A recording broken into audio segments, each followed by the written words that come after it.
Okay.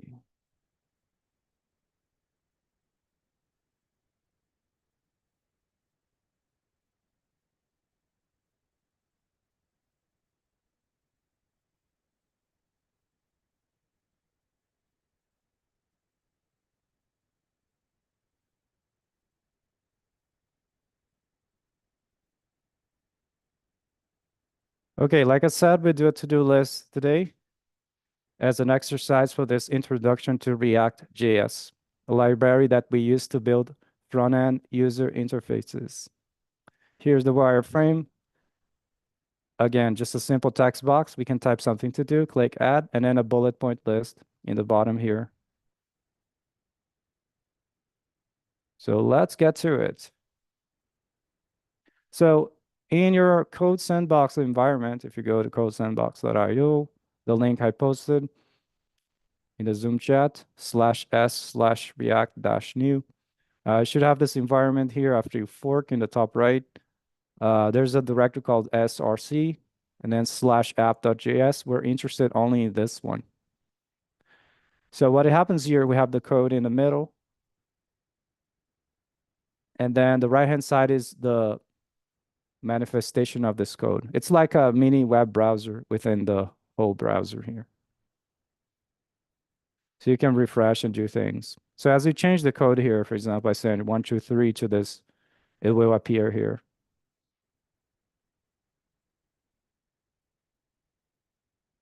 Okay, so the way everything's set up here in React is pretty simple. So we have a public /index.html page. And this page in the body, there's a div element whose ID attribute is root. So the whole React application is injected here. How does it work to inject? Well, the file src/index will have some document get element by ID root, meaning it's going to find that element. And then finally, it's going to render the React application at that element. This is not necessary. You don't have to understand this, what's going on right now. But that's how the mechanism works to inject the React application. Now going back to src/app.js, let's get going doing this to-do list. So let's start off with just have these text box, right? How can we build that? So in React, we build things with components. So a component in its most basic form is just a function, and you give it a name. For example, this is the app component. Now the component has to return something, and that's the view. That's what we're gonna see. So you return for this function something that looks like HTML, but it's actually what's called JSX. Basically, it's syntactic sugar for a function call in JavaScript, and the function is react.createElement. But writing the code with react.createElement is just too hard to see. So we prefer writing it the declarative way, syntactic sugar with JSX. It looks just like HTML, pretty much HTML written within JavaScript code. And then you can just write this right here and it will appear here in the browser, just like that. So if you do any change like I did here, let me remove the 1, 2, 3, it will appear on the right-hand side as so. Okay, let's just remove everything and just have a div there.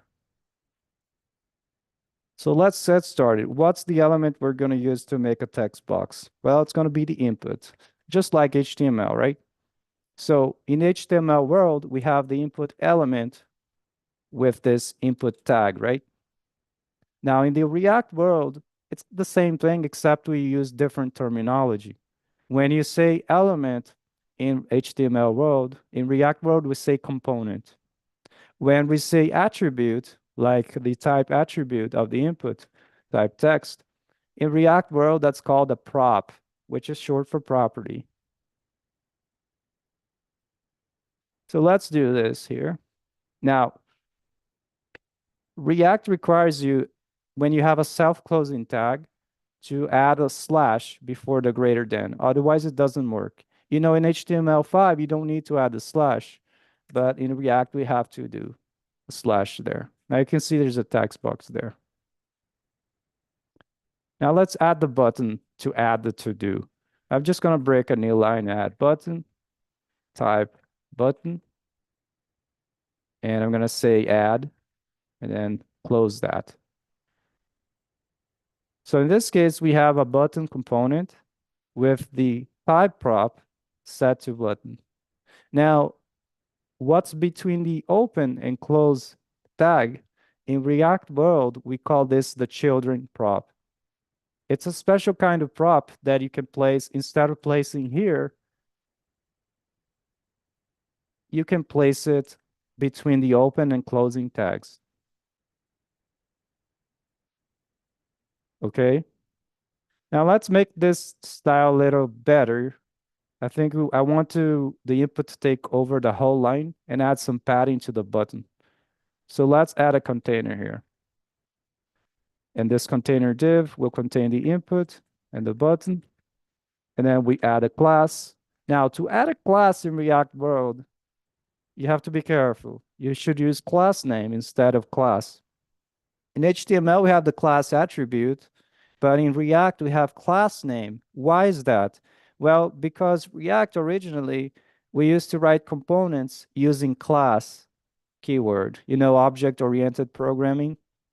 So it's more encouraged to use just functions now, but the reason we don't use class here and instead use class name is because class is a keyword in the JavaScript language that's used to create a blueprint for objects. Anyway, let's call this the to do input container. How about that? So we got this class. Now, where do we set the styles? Well, the styles will be in the file styles.css here, but notice there's an import at the top for /, which means current directory, the file styles.css. So when this is done, it will import the styles from the CSS. So I can just go here and say the class name that I did here. So I'm just going to copy that. Make sure there's a dot before it because it's a class. So I just want to make the text input kind of expand and push the button all the way to the right. To do that, I can set this container to be display flex like this. I can press Control S in my case, Windows, to save this. And nothing's going to happen yet because I got to set the flex number for this input. So I'm going to add a class to that input. So class name, remember, you have to have name. And this is going to be, let's say, to do input, just like that. Now I'm going to go back to styles.css, dot to do input. I want this to have flex property, :1, so that it will expand and push everything next to it all the way to the end of the line. Okay. If you want to add more stuff to make this prettier, feel free to do so. Maybe add some padding, like 8 pixels, like that. Maybe you can change other stuff. That seems okay to me as it is. Now for that button add, I want to add some padding to the left and right to make it, occupy more space. So let me say add button class here. And I want to add some padding to top and then to left and right. Top bottom, I want to be maybe 8. And then space 16 pixels for left and right. Now I need to add this class, apply that to the button. So I'm going to say class name there, line 8, add button.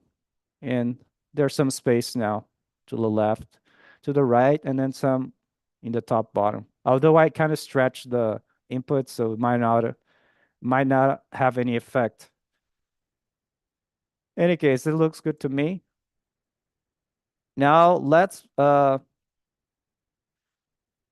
the following. So we want to have the to-do list right after that, right? We have to have, here's the wireframe again. So we just added the text input, the add button. Now we have some bullet points for each to do. Well, that's easy. You could just do a UL, right? Unordered list with some LIs. But well, that's going to be dynamic because we want to click add and keep adding stuff. But for now, we could just fake some stuff. So we have kind of a placeholder there. So right here, I'm going to add a UL.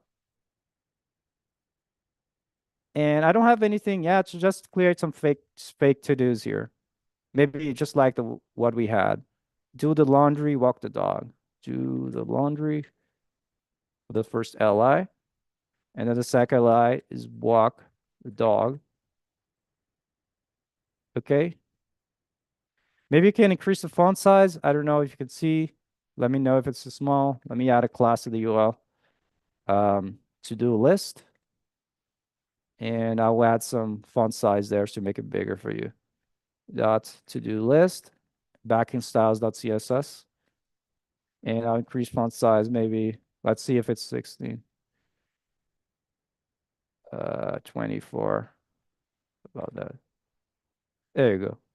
You can change it to whatever you want, okay? I just changed it so it's easier for you.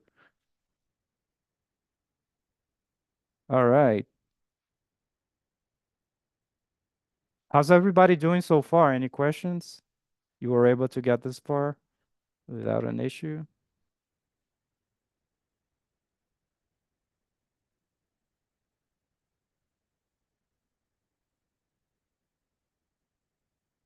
All right. So keep going.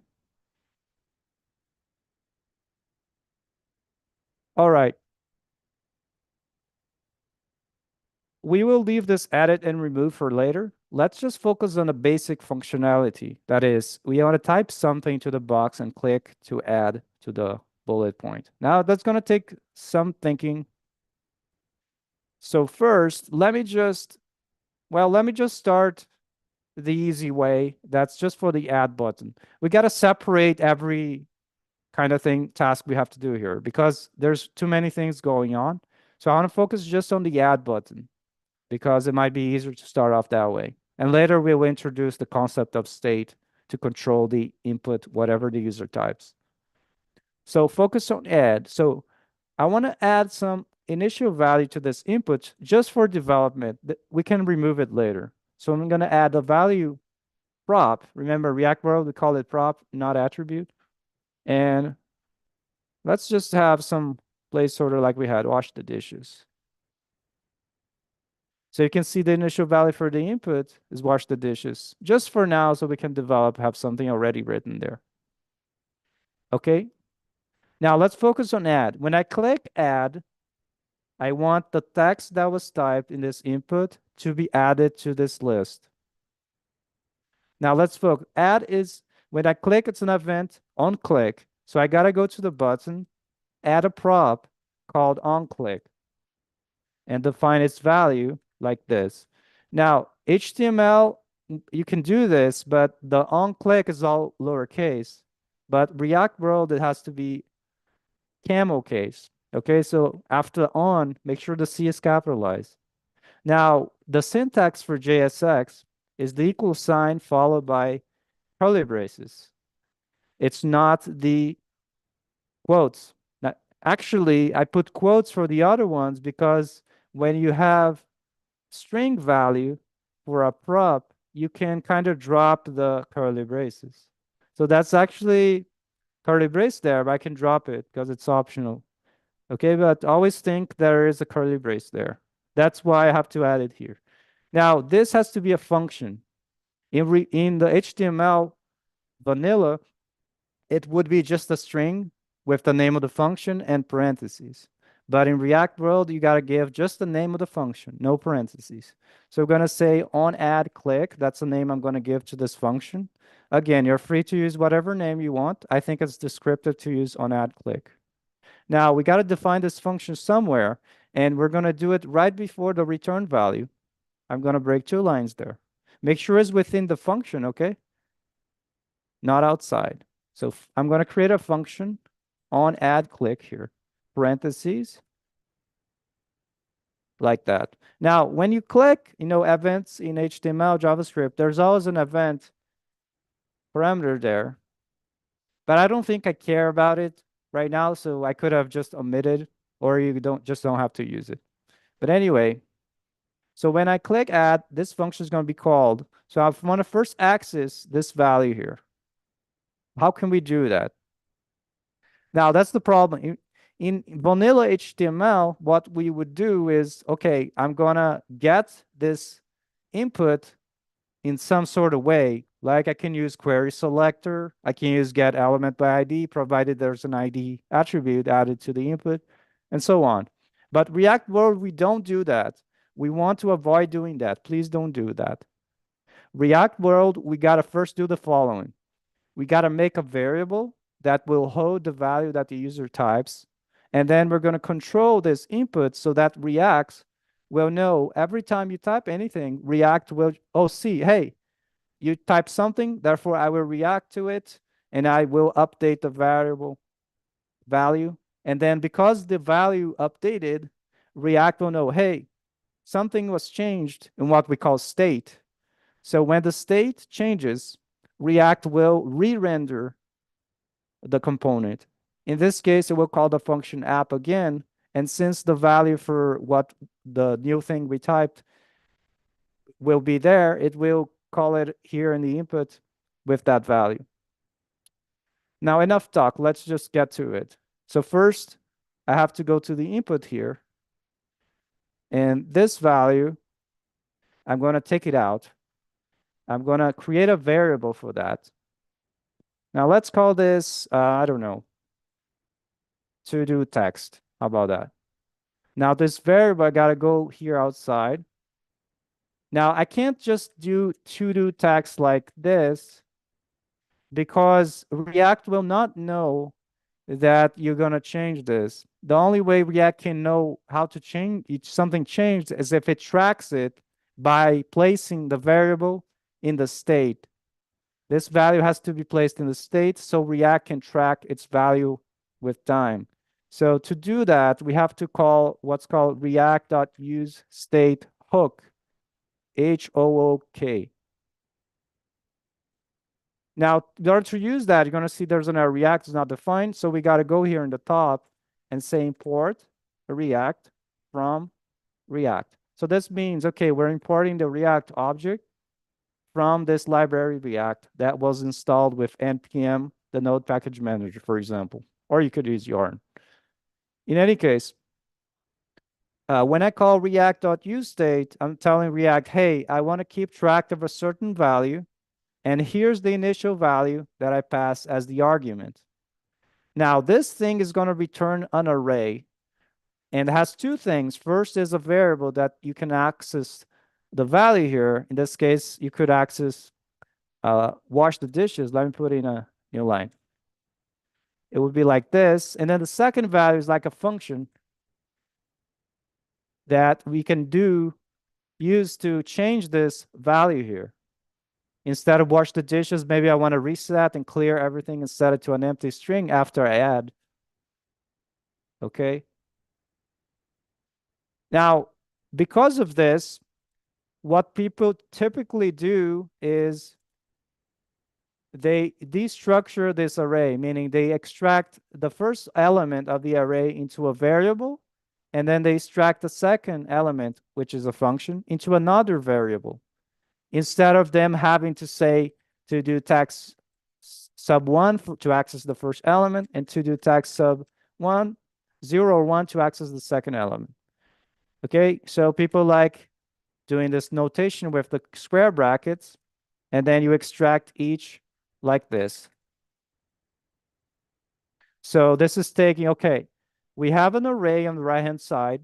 I want to take the first element and set the variable to do text with that. I want to take the second element and set the variable set to do text with that. Now, because I know the second variable here is going to be a function, I usually always call it set whatever the name I use for the variable, all in camel case. This is just a naming convention that everybody uses to, just keep things consistent. Okay, and after that, you can see wash the dishes there without an issue. But if I click and try to type anything at all, nothing works. And that's because the value of to-do text is always fixed. There's no way of changing it. In order to do that, we got to add a prop to the input that's called onChange. And then you got to do the same approach. Okay, let's add a function here. Let me call on to do text change. And then I'm going to go outside here, make sure it's either after the add click or before, it doesn't matter, but it has to be within the app function. So let me call it function on to do text change. By the way, let me enable wrapping here so you can see this better. Editor, word wrap. I want to enable word wrap so we don't have to scroll horizontally. There you go. And I can see on change. Now this function we just defined here, you can do add event like that.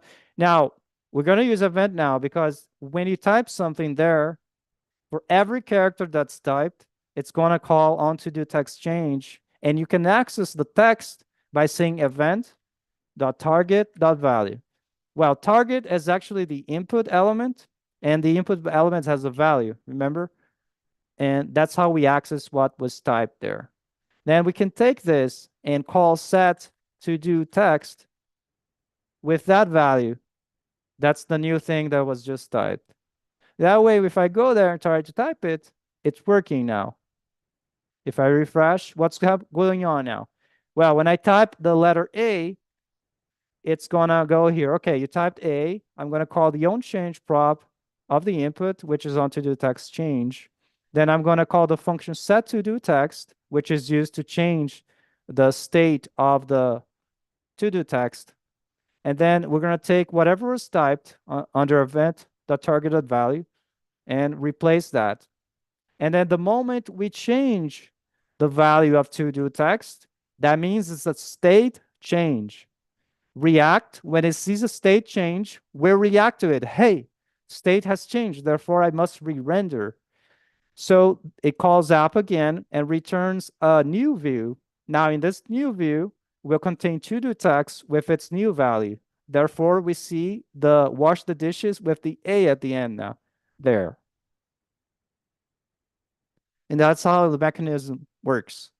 Very important principle in React that you have to understand. Every time the state changes, a re-render occurs. The component will be re-rendered. How is everybody doing so far? Any questions?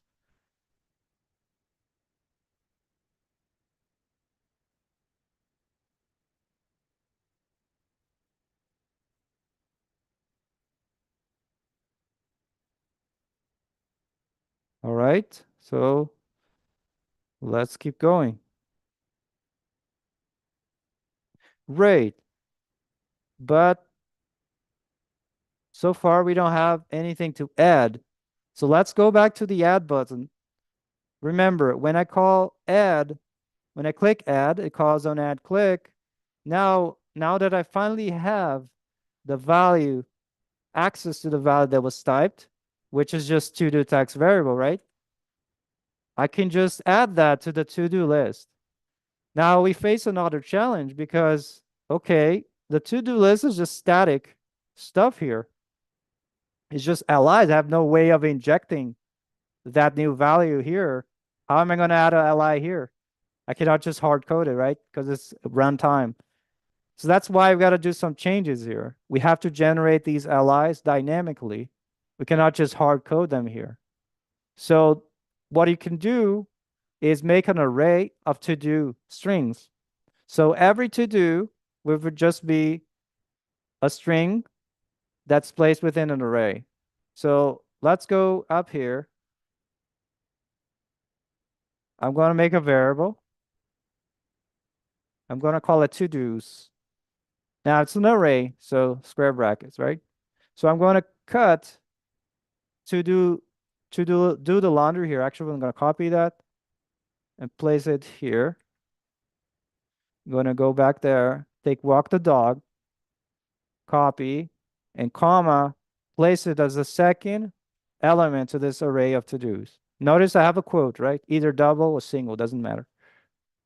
Now I have a way to store them. Let's create all these allies dynamically using the to-dos variable.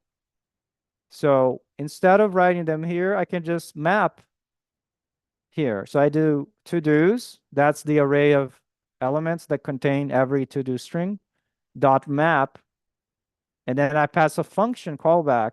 Okay, I can pass an arrow function here. So I can do parentheses, equal sign, greater than, and then some return value that's implicit. If it's implicit, I don't need to type the curly braces. So I can do li here.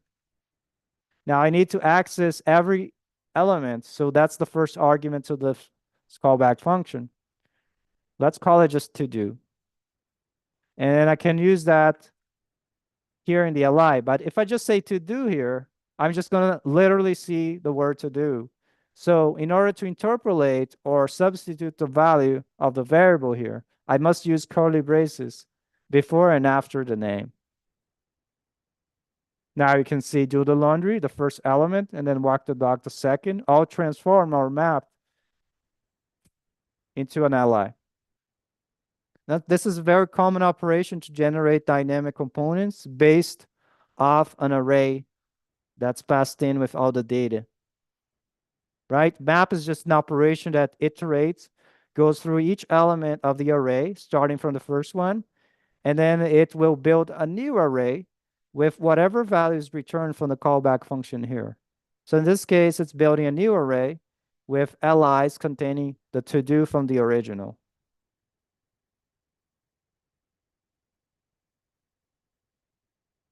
Okay, now that we have a place to store the to-dos, all we have to do is push, that is, add to the end of this array of to-dos. But again, when you have stuff like this and React must keep track of stuff, right, to react to it and re-render things, you must store this in a state. So we got to do that same pattern, use state hook. So React.use state this array, that's the initial value. And then I must destructure here because two things are returned from an array. So I want to extract them into two separate variables. One is for the access to to-dos, the second to set to-dos, that is, change the value of that state. Now, once I got that, I can use set to-dos to push something to the end of this array of to-dos. So when I click on add click, I'm going to take the to-do text and then I'm going to add to the end of an array that contains the elements for to-dos followed by the to-do text. Now, what I did here is I created a new array and I'm using this operator dot, dot, dot, which just means we're going to copy all the elements from the to-dos. And then at the end, I'm going to add the to-do text, which was the thing I typed there. Now we can take this and set as the new value for the to-dos. So I can say set to-dos call with this new array. Now when I click add, you're going to see it added there briefly, right?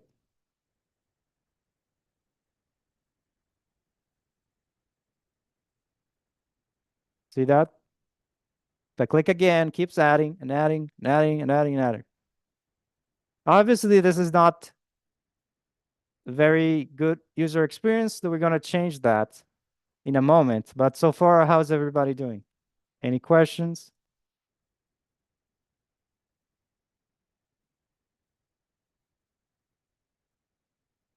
Would it be possible to show how this would work, utilize use context instead of use state? So use context is a whole more advanced stuff for this lecture, but we can talk about that in Discord later. If you want to hang out there after the lecture, we can talk about context thing.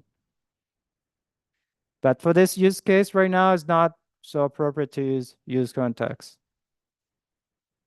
Use context is more for when you have deeply nested structures. You don't want to be passing the data as a prop down, down, down, down, down, because it gets too messy. So you want to be able to access the data from anywhere within the nested components. So that's when you use context. Anyway, let's fix this problem of adding stuff. So usually what happens when you click add is it adds to the list, but also clears this so that the user can type something new. Anybody want to guess how to clear this? Remember, when I click add, it's setting the new to-dos here. And then I have to clear what was in the box. Remember, the variable for the box is to-do text, and there's a function to change it, set to-do text. So therefore, to clear that, what would I call here? To clear the text box. Yes, set to-do text with an empty string, two quotes. We have that, and I click add. Let me refresh this. Click add. There you go. Fine is clear.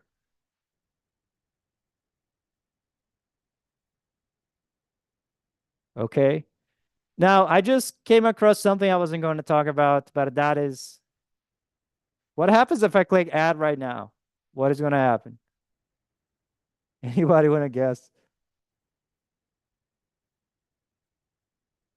Yeah. So this is weird, right? An empty bullet point. So maybe we want to prevent adding empty things.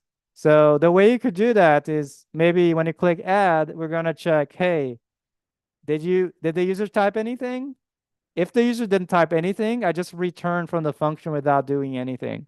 So I can go here and ask, okay, if to do text, right, that's a string, dot length is 0, I can just return. I don't have to do anything else. Returns from the function, meaning everything after return is ignored. We just stop, halt. Not going to do anything afterward. So if I do that, refresh, try to add an empty one, nothing happens because of the return.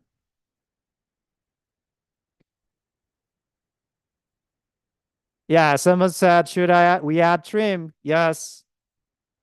So what happens if I type an empty space and click add? Oh no, I hacked it to make it work. Yeah, so if you have like blank spaces, you can use the function dot trim to remove all leading and trailing space. So this would be collapsed to an empty string. So you can always go here and say to the text dot trim, call it like that to remove all that trailing space. So that if I type a single space, that gets collapsed to just empty string. And I cannot no longer add just blank. So let me remove and type some blanks with the space bar. Click add, nothing happens.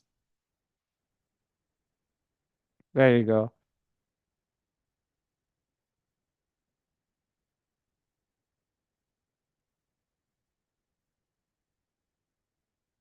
Okay, so we got add.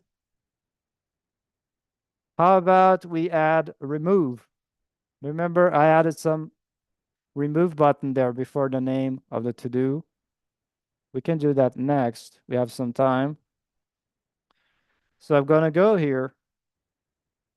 Remember the li for to-do. Inside the li, I'm going to add a button. Type button. And that's going to be remove.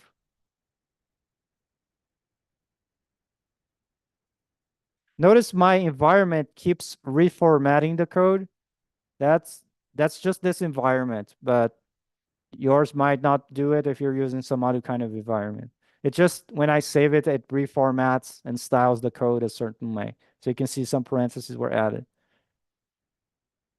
Now I got the remove button there. I want to add some style to make it not too close to the do. So let me do class name, remove button, save that. Go to styles.css dot remove dash button. I want to add a margin right, maybe 8 pixels. Yeah, that's okay. 16. There you go. And maybe the button looks a bit ugly. If you want to change that, add some padding. 8 pixels, 16 pixels. It's up to you. Maybe 16 too much. It's up to you about that. And I'll add maybe background color red. and color white. Oops, that's black. FF, or you can just say white word. Something like that. You can make it prettier, okay? Border radius 4 pixels. Border 1 pixel solid black. Something like that.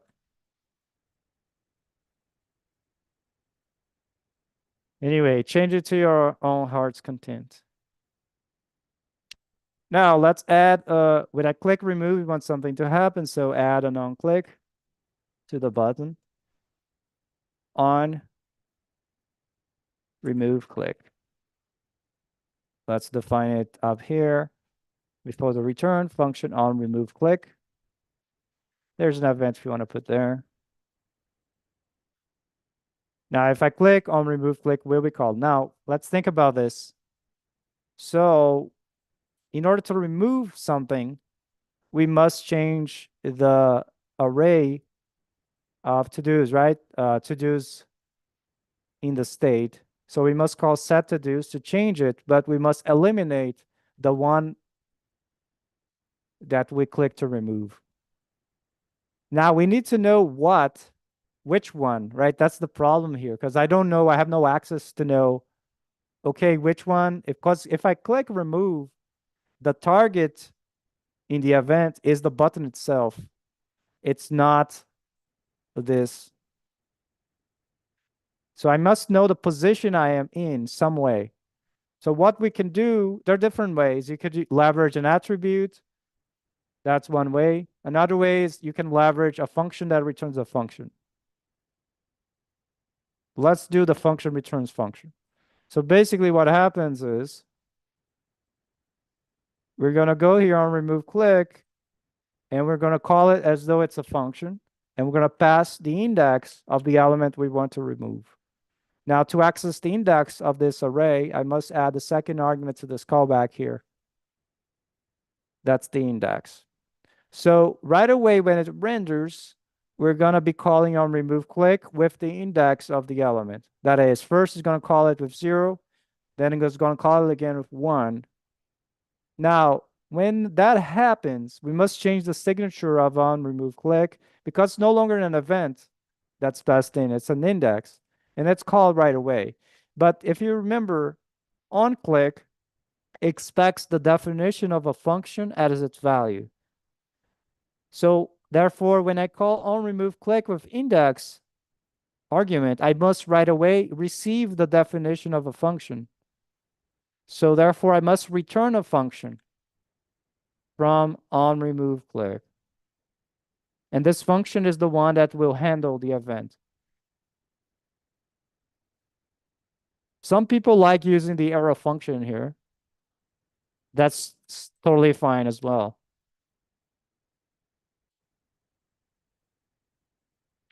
Now, if we do this, we have access to the index of the thing we want to remove. Therefore, I can go there and take the to-dos, and I can call out filter. And this function will filter out something depending on the condition. So the argument is a callback. So we got the to-do, and then the second one is the index. Now this the to-do index. Let's call it that way because we don't want to conflict with this index here. Index to remove might be a better name. So let's call it. Now I'm going to make this explicit return instead of implicit, so I'll add the curly braces. Now, we must let pass if the to-do index is not index. And then we take this new array that's generated by this, and we use that for the set to-dos.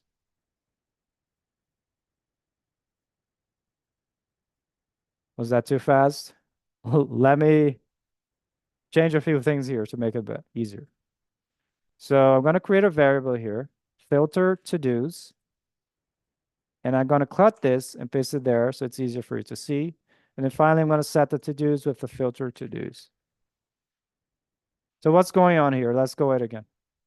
So to-dos is a variable that holds a list or an array of to-do strings. When I call filter, it's like the map, but it's a different operation. We want to remove something.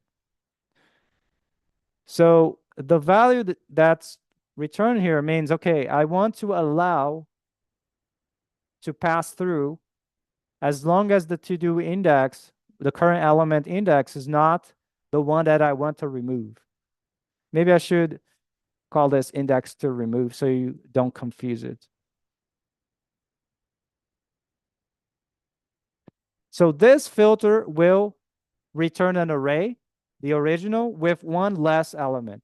And that's the one whose index, for example, the first one, right, is index 0.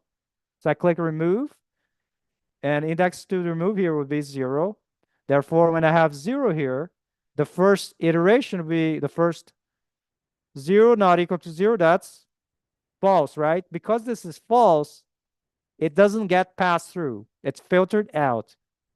Therefore, the first one will be filtered out. And then the next one would be what? Would be 1. 1 is not equal to 0. True. Therefore, let it through. The second element, you're good. That's what's happening here.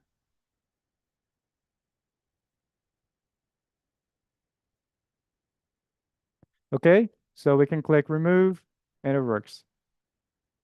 Any questions so far?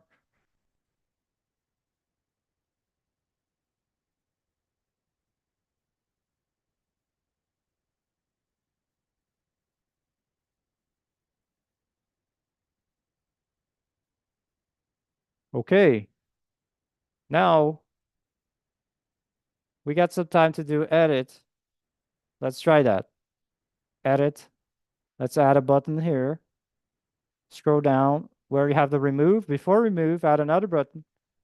Type button on click on edit click edit button. Now I got to define on edit click function on edit click event like that. Now let's think about the experience here. When I click edit, I want this to be changed to an input. How would we be able to do that? Well, we must kind of keep track of what I'm editing. So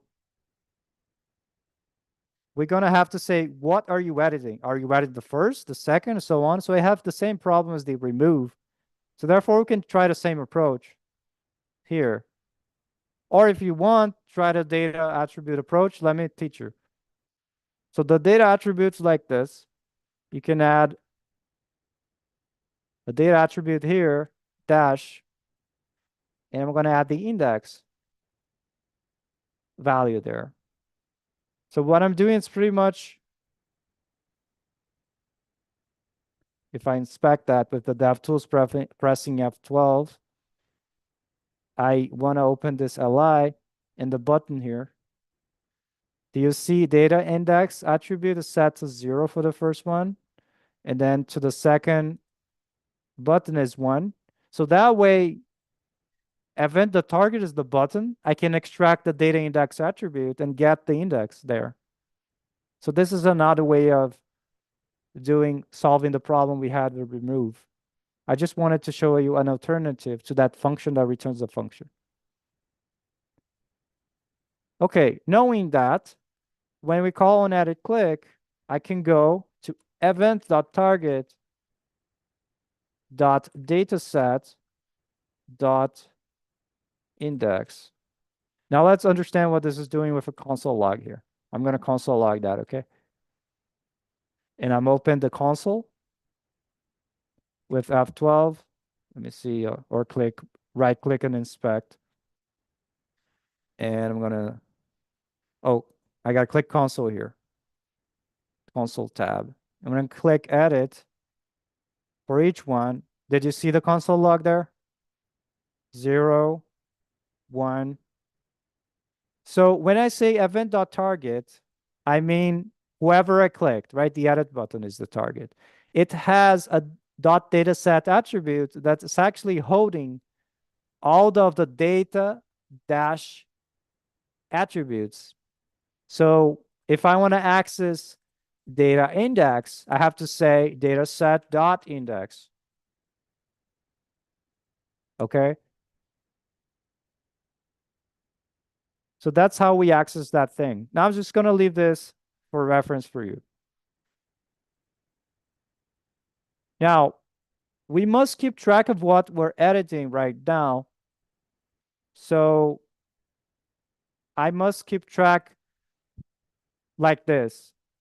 This is one way, okay? I make an object and I set a property being the index and I say if it's true or false like this.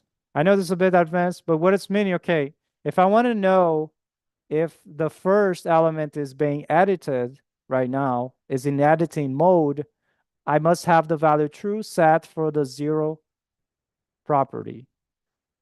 And the second one means, okay, the second to do is not in edit mode. Edit mode is false. Okay, so I must do that. Now we must keep track of this in the state, so we got to do that same thing. Use React, use state like this,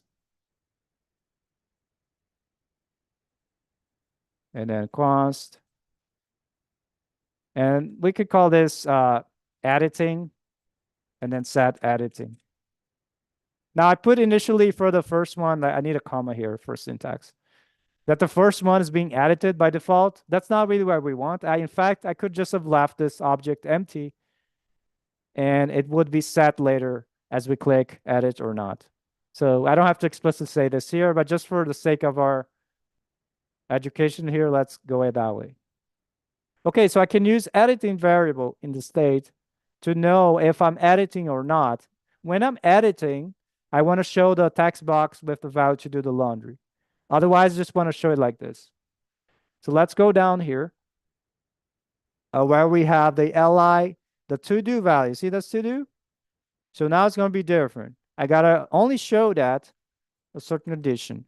So if editing, and I'm going to check, okay, at the index, if that is true, I'm going to use ternary operator. If true, I must show an input type text with the value being the to-do. Now, this might change later, but for now, just do like that. Otherwise, colon, I could just put a span here or whatever with the to-do.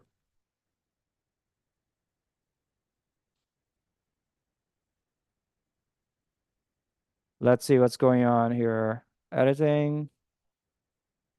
If I made any mistake, React use state, comma, const editing.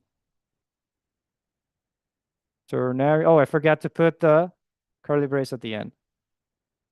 Now you can see the initial state for do the laundry is an input there. So I can add it. And the second one is walk the dog, which is just a span. Why is that happening? Because I set the initial value for editing for 0 to be true, meaning it's editing mode on for the element at index 0. And then not editing, that is just show the text for element at index 1. Okay, now the problem is we can't edit, right? Now that's another problem. So one thing you could do is keep track of all these values for the text boxes. But again, we can follow the same approach we did for this one. That's one way. So if we do that, we would have to say, okay, we're going to have an object. The first one would be some value, okay, that we're going to be editing. And then the second one, another. But the problem here is when we click edit, we must set this value. So there's a lot going on here that we're kind of out of time, but I hope we can stay to finish it. Let's see. So let's say editing text, set editing text like that. And I must use React use state. Again, I didn't have to explicitly do this here, but for the sake of our education, I just put it there so you know what format I'm using. Anyway, what's going to happen now is when I click edit, I must set that value. But let's go down here. Instead of having value to do here, it must be editing text at the index. See, it's empty now. That's because we got to do some stuff. When we click edit, we must set that value. So when click edit, calls on edit click. So I want to set editing text, which is an object. Now it's going to be a new object with the properties from editing text copied over, but I'm going to replace the property for the index for this guy, which comes from event target dataset index. Let's put that in a variable index here. And then I got to replace it here, but I cannot just do index like this, to-dos at index. I must add the brackets here. So the value of index is replaced here. In this case, the first one will be 0 if I click edit for the 0. And then to-dos at index just means, okay, I'm going to go to the to-dos and I'm going to get the value for the 0, for example. So I click edit, it's going to replace that there. See that? To-do laundry. Obviously, I initially had it true, but it should be false like that. So I changed this to false here in line 9. Now if I click edit, oops, not working. Let's see. What's going on here? Let's have a look what I messed up. Put in a variable, I put a comment. Okay. Oh, what's the problem now?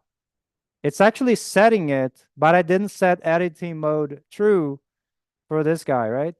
Because that's set where? In this variable here, right?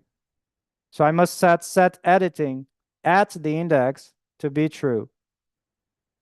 So let's go there. When I click to edit, not only will be setting the value of the text box, we'll be setting editing mode. And we're going to create a new object. We're going to copy the properties over from editing. And then we're going to go at the index. We're going to say true because we're editing mode for that. Now I click edit. There you go. It's there. I click edit for the second. It's there. See, they're independent of each other. Now the next challenge they're going to see is how to actually save it, right? But how's everybody doing so far? Any questions?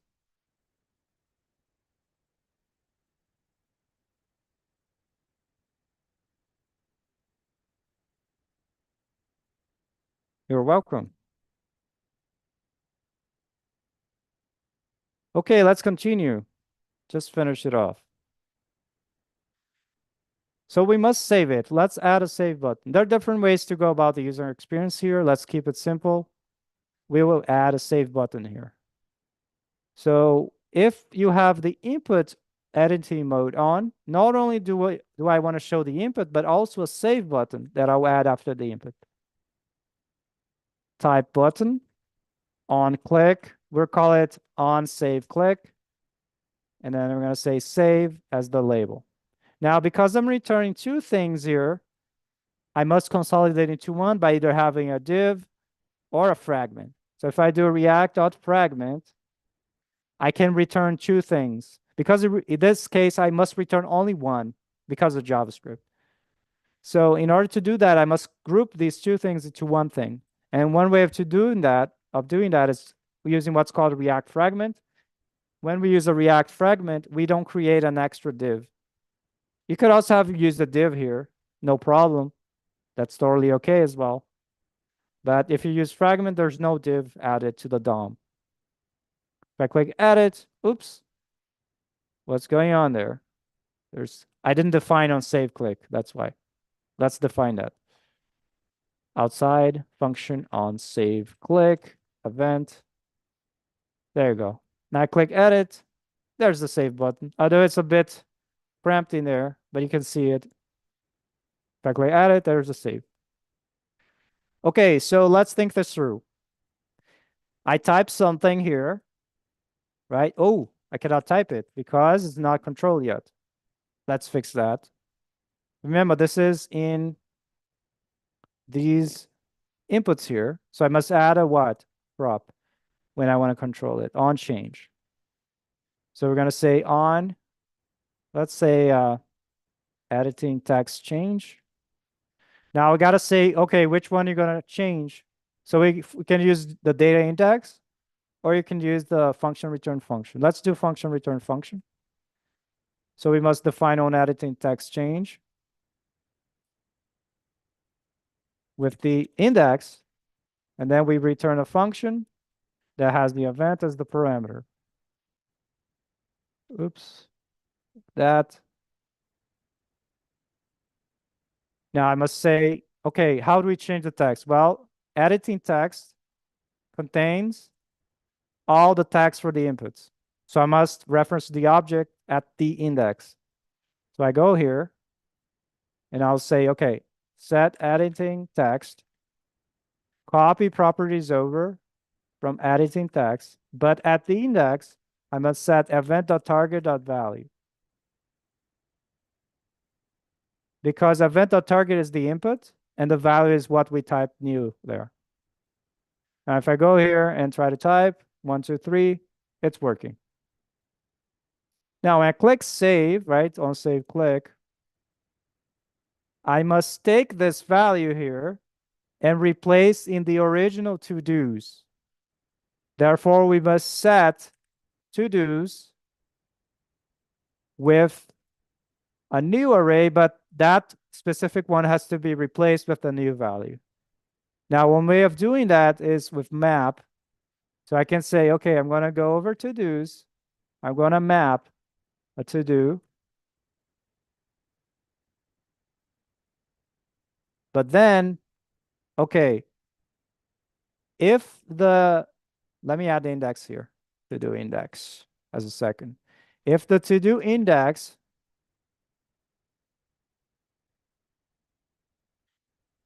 is equal to the index of the thing I just changed, I'm going to return. Oops, let's backtrack a little bit. So we got the value here. To the laundry 1, 2, 3. That's in editing text, right? So let's just have it here outside. Editing text at the index. Now I don't have the index here again with the save, so I must know what I'm saving. Therefore, I must do the same problem again.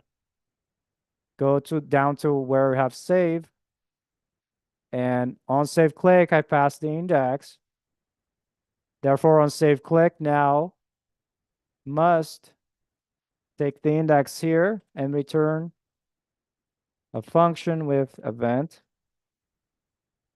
like so. Then we take all of this stuff and put it inside here. Make sure it's inside this function. Okay, we got all the stuff inside. So if I take editing text with the index, that's what the new thing that I type. So this new thing will go in here. Otherwise, I return just whatever to do was before. Let me see if that was working. I must also make sure to remove editing mode when I do that, right? So I must say set editing to be ... editing. Sorry, I'm going too fast because I'm trying to wrap it up. But editing at the index is false. Let's try that. There you go. So walk the dog, one, save. There you go.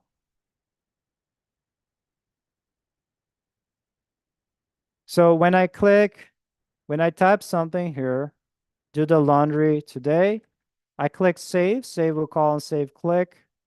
But remember, on save click was already called with the index for each one. So therefore, I actually have a function that's return. So when I click save, it's actually calling this function inside. And then what I'm doing is, okay, I take all the to-dos, original ones. I'm going to map, meaning I'm going to transform each one. So what happens is, okay, if nothing special, I just return how it was before, right? As I'm transforming them, I transform into itself. There's no change. That's why I return to do here. But if I find that I'm iterating through and I find that specific index to do index that matches the one I'm editing or clicking to save, that means, oh, in this case, instead of returning the original, I will return whatever the user typed into this input, which is in this object editing text at the index for this guy. So this whole thing will include the array with one element, meaning the first element here, replaced with this value here. And then I use set todos to replace the original. Then after that, in order to close this editing mode, bring back the other thing, I must set editing, right? Because editing is like editing mode shown or not for that specific index to be false, meaning don't show edit again anymore. So I click save, and that's why I've got today there. Now, all of this happening, React is doing everything for you because it's reacting to all the state changes, right? When I call set todos, state changes, re-render. When I call set editing, state changes, re-renders. That's why I no longer see the input because this value was changed, the state changed, and then everything is re-rendered. So by the time I reach this part where it's checking if I should show the input or just the plain text, it's hitting just the plain text because editing at that index was changed, right? To false. This value is now false for the first one.